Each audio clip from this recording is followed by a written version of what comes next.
afternoon, everyone, and welcome to another edition of RecruitMilitary Live, a continuing series of live broadcasts covering all things transition, veteran employment, mil-spouse employment, and much more. My name is Lucas Connolly, retired U.S. Army officer and former TAP program manager, here to share with you the ins and outs of making the move to the civilian world of employment. If you're in search of meaningful employment, you're in the right place. Please visit rmvets.com/live to learn more. Okay, let's roll. Are you thinking about retiring from the military, even starting your own business? Well, if you answered yes, then you're watching the right show, so don't touch that mouse. Today's topic is boots to business, transitioning to small business ownership. Our guest today is a retired Army logistician with more than 20 years experience as a supply chain manager. During his transition to civilian employment, he made use of the DoD SkillBridge Fellowship Program and landed a role as Director of Military Affairs and Service Branch for Bacharach Inc. And just 6 months ago, he decided to make a bold move into entrepreneurship, founding his own company, Aerial Resupply Coffee. Ladies and gentlemen, retired Army officer, supply chain manager, and coffee guru, Mr. Michael Clemmer. How you doing, Lucas? Thanks for having me here. Hopefully the audio here is working. Just trying to make sure we're all set up. Yeah, no worries, Mike. Welcome to the show. And folks out there who are viewing us on LinkedIn and Facebook, now that you've heard who we are, we'd like to hear who you are. Hit that chat window. Let us know where you're from, where you're at, who you're with, what your status is. Are you active duty? Are you in transition, a veteran, National Guard, Reserve? Are you a mil-spouse or even a caregiver or some other status I haven't thought of? We'd love to hear from you. We'd love to hear your questions, your comments, your concerns, anything else you have to contribute to the conversation. Okay, Mike, now that we've got the formalities under the way, let's get going. We are, as they say, let's do it. Wheels up. Now, Mike, when folks like yourself and myself approach the retirement date, as we get to 18, 19, or 20 years, there is a decision-making process, and there's whether or not to continue or whether or not it's time to go on to something different. Can you talk for a little bit about your decision to retire and your transition experience? Yeah, absolutely. So I think, for me, my decision to retire really kind of came as a culmination of what family, it was more of a family decision, but I chose to really kind of push inside the Army for as long as I could, because I really wasn't sure what I wanted to do. I didn't really know if I wanted to pursue battalion command because I was a major at the time here at Fort Lee, Virginia, or if I wanted to get out and do something for myself. And so right around, I'd say maybe September of 2019, my wife and I finally decided it was time that we needed to move on, do something else. And I put my retirement paperwork in, and I had about 9 months until my retirement date. And up until that point, I was very much invested in being, go through KD development with being a major, push towards battalion command. And so it all kind of stopped. And so I had a 9-month window to retire, and then COVID hit, right? And so it was, just in speaking about kind of that time window between September of 2019 and like March of 2020 before COVID hit, I went from doing almost nothing for retirement to having to ramp up and really start to figure out what programs were out there, going through the transition assistance program for Soldier for Life that the Army wants you to do, literally trying to invent the retirement wheel, which is against every single piece of advice that the Army tells you to do, right? They say, hey, focus on 24 months out, start your retirement plan. Yep. But for those of us who are unsure, or we're trying to balance what we want to do inside the Army and see where we want to go, and when it's really time to hang it up, that becomes a challenging point, I think. And so that 6-month window was really a very stressful time, but it taught me a lot. Oh, stressful is, and I can definitely relate. When I realized, and I think many of us have an aha moment or a moment of shock, and it kind of hits you like a bucket of ice water, like those old ice water challenges folks were doing for a while there. Oh, Just yeah. hits you like a shock. And for me, it was horrifying, terrifying, petrifying. I suddenly had no idea what I was going to do, where I was going to do it, how I was going to do it, how I was going to pay my bills, and realized I didn't have a plan. And that moment, you either break down or you hop on the horse and just start making a plan. So hopefully for many people, that aha moment happens 24 to 18 months and not 6 to 9 months out.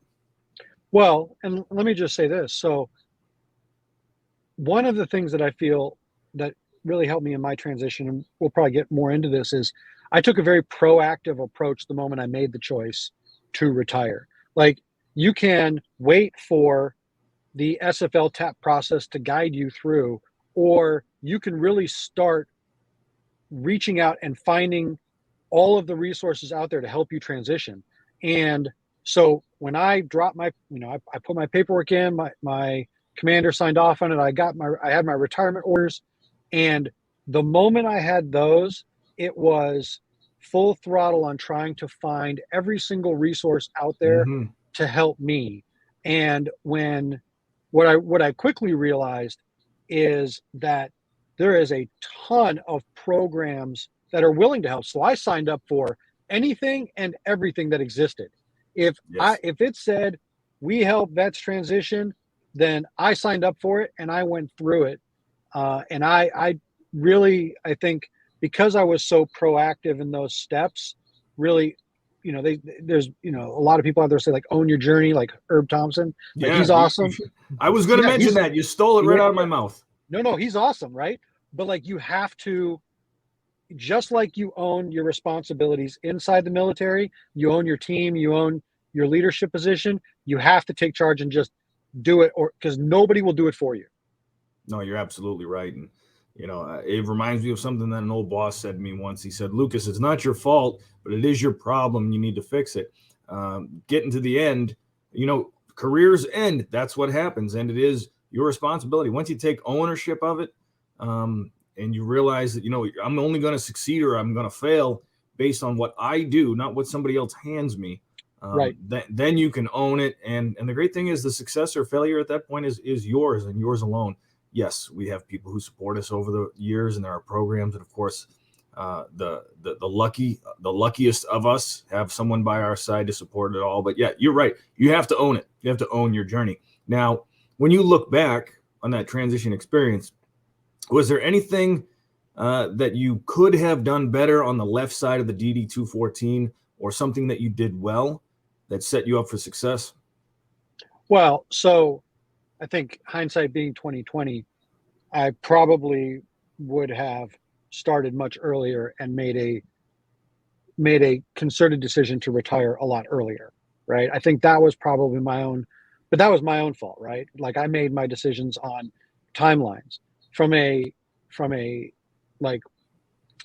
positive perspective of things that I learned, I would say that, I became very active on LinkedIn. I made a commitment to meeting people that I had no business meeting inside, like I just started, like, it's almost like the sales perspective. You just like start cold calling people, right? Like, it's not that, but it's, on LinkedIn, it's like, find the people who are interesting to you and start talking to them or engaging in their content or trying to find and network in. So, that, LinkedIn was a part of it, right? And that led me through multiple conversations, good and bad, because some of those conversations were like, hey, this is what I really want to do. And some of those conversations were, I don't want anything to do with this. And but those conversations are necessary, right? Because, when you're leaving the military and you're saying, well, what next? What do I do now? What's my job? What is my career going to be following, wearing this uniform? Like, you have to be able to answer those questions. And if you can't, then that's not a problem. I mean, that's not a bad thing. It helps if you have an idea, but you need to have those conversations with people who have no vested interest in the military at all, because you're about to enter a world where, I think, as we've all heard, you're part of the 1% that is chosen to serve. Well, The 99% is about what you're about to enter. So you're entering the majority of people who don't know anything about what the military does, really. I mean, like, we all know inside the DoD bureaucracy, but other people have a hard time understanding that. And if you don't start talking to them and really understanding the language and understanding their perspective on things, you're going to struggle. And that was something that I felt like I did a really good job of trying to learn very quickly what that was.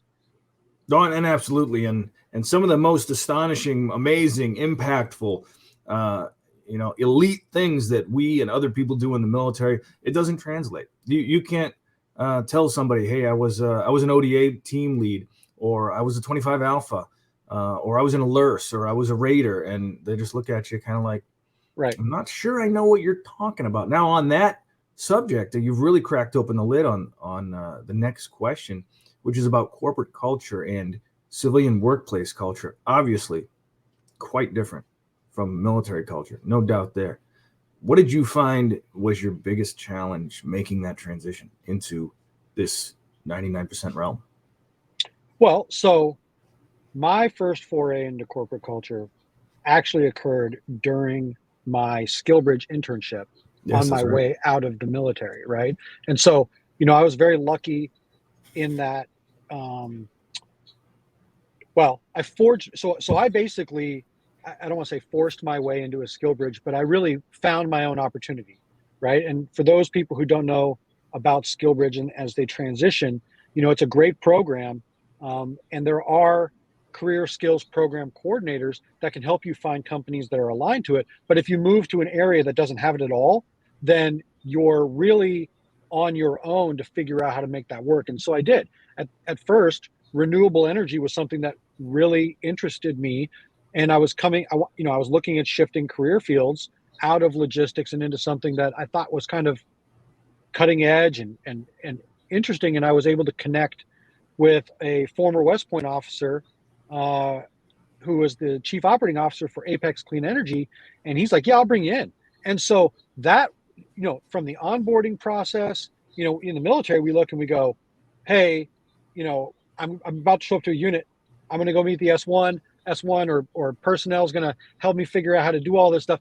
It's a very similar process. The only difference is it's not a bunch of DD-214s and give me your orders. I'm sorry, not DD-214s, but give me your ID card. Where are your orders? Show me your housing paperwork. None of that exists.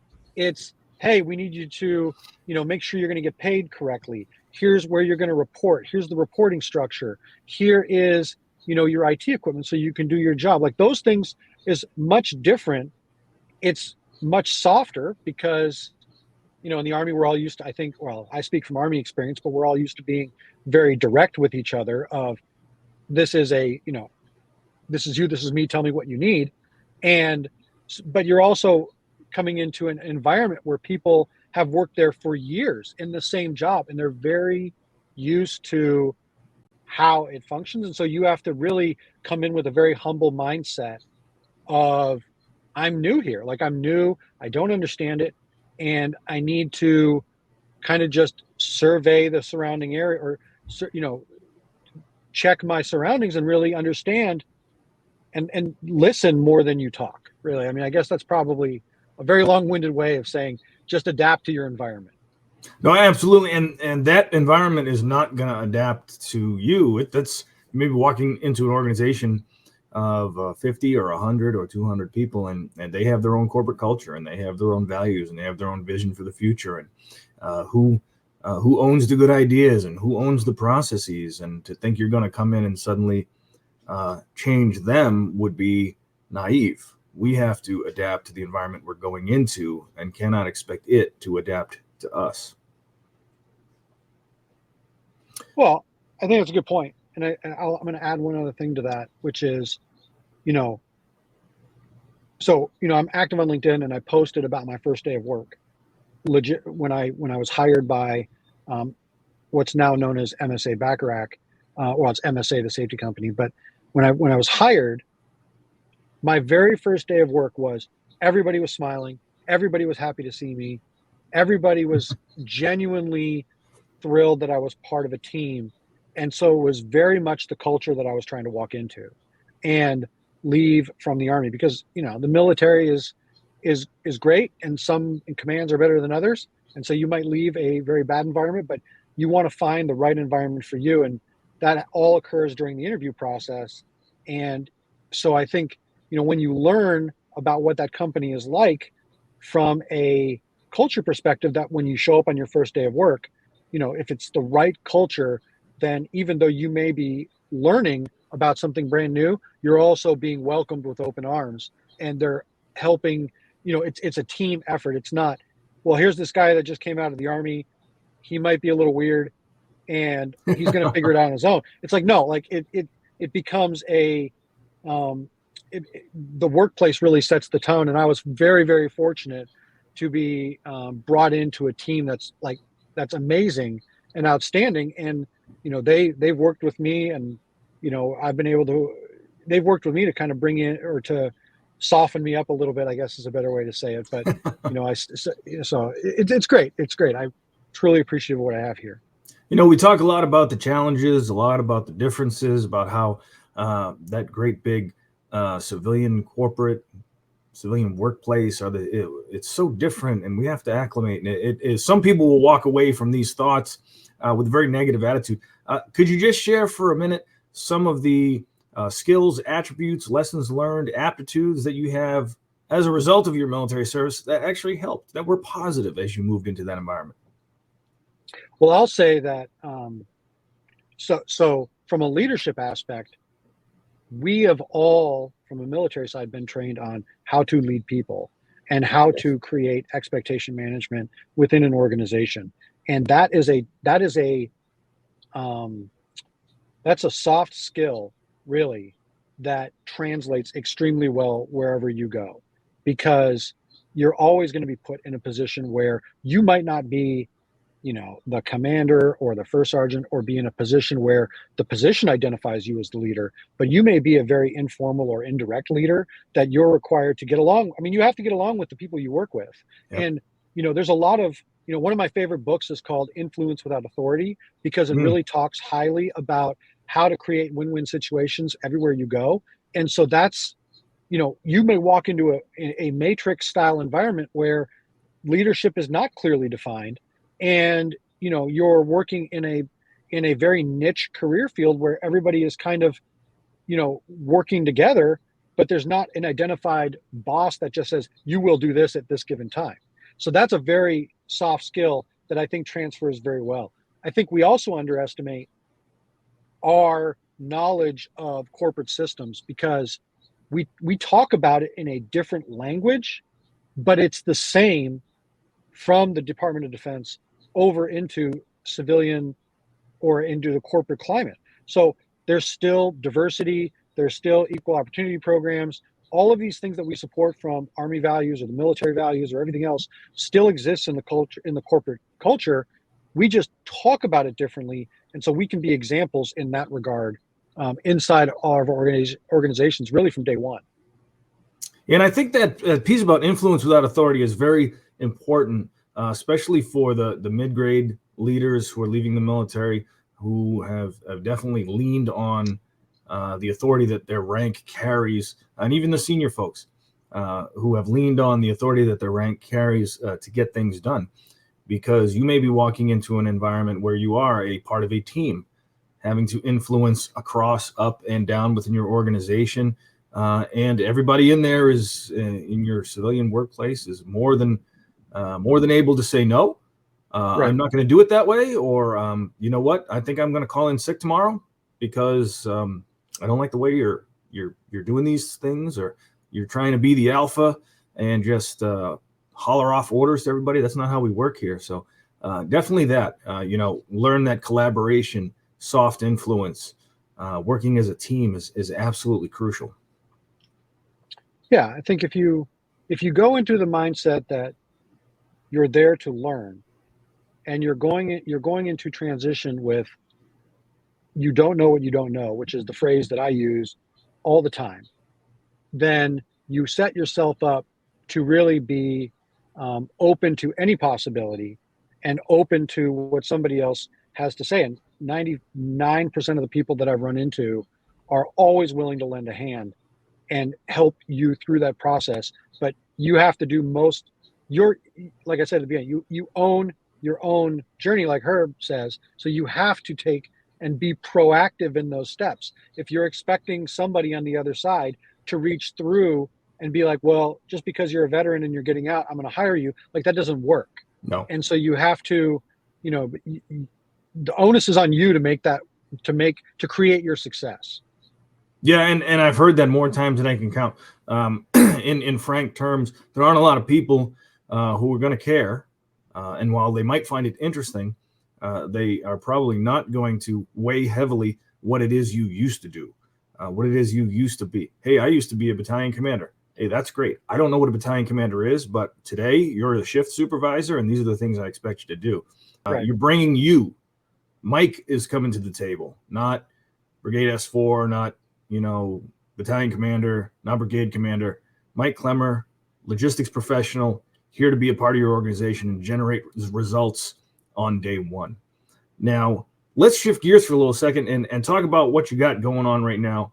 About 6 months ago, you did something that was probably even scarier than hanging up the uniform. You decided to start your own company. And this was less than 12 months out of the military. You decided to make a leap of faith, faith in yourself, no less, and start your own business.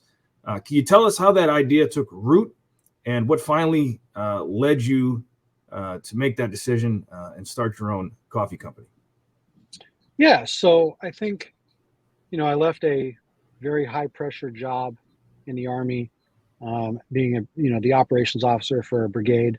And when I walked away from that and I retired, maybe I'm a glutton for punishment, but part of my, work ethic is I have a high motor, right? And so I walked out of the Army and there was a gap, and the gap was, well, what now? What do I do? I have a job.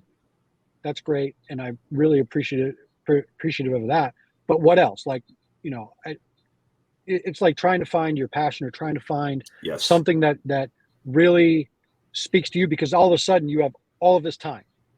And I said, in through my work and through other things and through really getting out of the Army and transitioning, this kind of common theme came up of, well, let's have a coffee. Let's do coffee. Let's have this. Let's get together and network over coffee. Let's do this.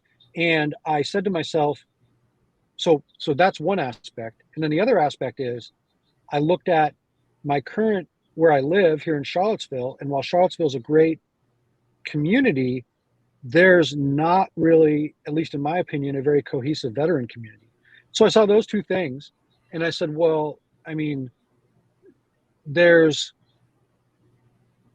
a place for me here, right? Like, I can do something with this.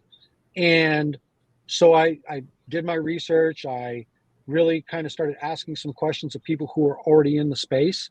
And I think out of the blue one day, just kind of looked at my wife and said, this is what I want to do. And I want to see what I can make of it. And if I start it and it fails in 90 days, then that's what it did. But it's an invaluable experience to at least give it a shot.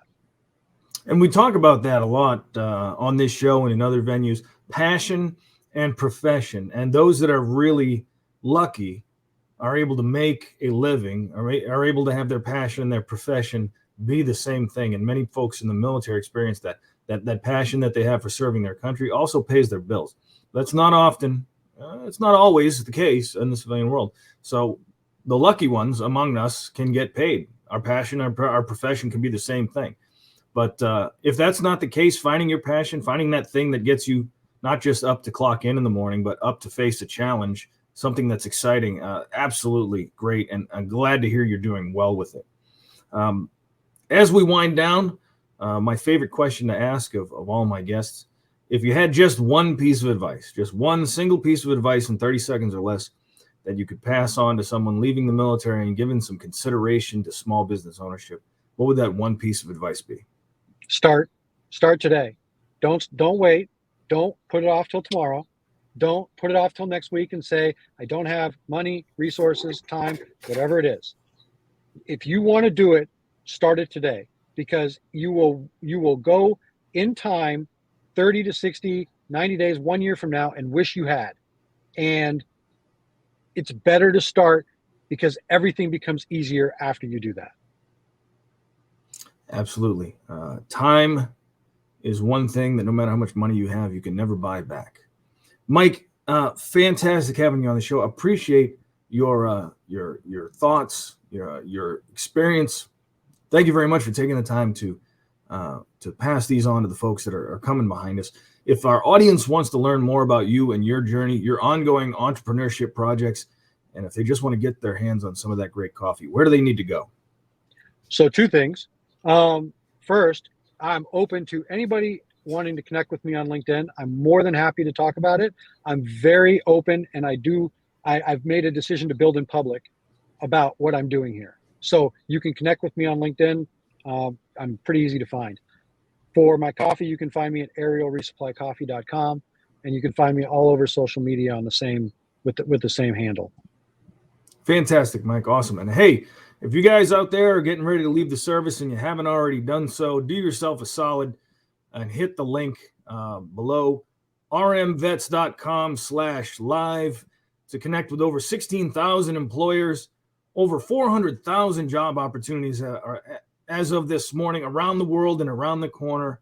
There's something for everyone.